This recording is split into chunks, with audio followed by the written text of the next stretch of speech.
অনেকে বলে আল্লাহর বিধান প্রতিষ্ঠা হইলে তো দেশ আফগানিস্তান হয়ে যাবে, জনগণের মানবাধিকার থাকবে না, নারীরা স্কুল কলেজে যাইতে পারবে না, শিল্পীরা গান গাইতে পারবে না, নির্মাতারা সিনেমা বানাইতে পারবে না, সবাইরে জোর করে দাড়ি রাখানো হবে, টুপি পরানো হবে ইত্যাদি। আসলে ভাই, আপনি আল্লাহর বিধান আর মোল্লাতান্ত্রিক বিধান রে একই মনে করতেছেন।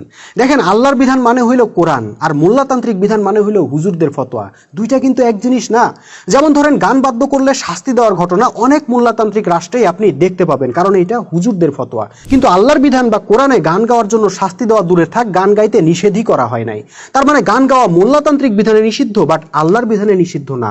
একইভাবে নারীদের স্কুল কলেজে যাওয়া মোল্লাতান্ত্রিক ফতোয়ায় নিষিদ্ধ, অথচ আল্লাহর বিধান কোরআন খুলে দেখেন, একটা আয়াতও পাবেন না যেখানে নারীদের স্কুল কলেজে যাওয়া নিষিদ্ধ করা হয়েছে। বরং ইসলামে প্রত্যেক নরনারীর জন্য জ্ঞান অর্জন করা ফরজ করা হয়েছে। সুতরাং সত্যিকার অর্থে যদি আল্লাহর বিধান প্রতিষ্ঠা হয়, তাহলে চিন্তার কোনোই কারণ নাই। উপরন্তু আল্লাহর বিধান প্রতিষ্ঠা হইলে মানুষ দরজা খুলে ঘুমাবে, নারীরা নির্ভয়ে রাতের আধারে পথ চলবে, মানুষ স্বর্ণের দোকান খোলা রেখে মসজিদে যাবে, কোনো ভয় থাকবে না। শুধু একটা জিনিস খেয়াল রাখতে হবে, আল্লাহর বিধানের কথা বইলা যেন কেউ মোল্লার বিধান চাপায়া দিতে না পারে।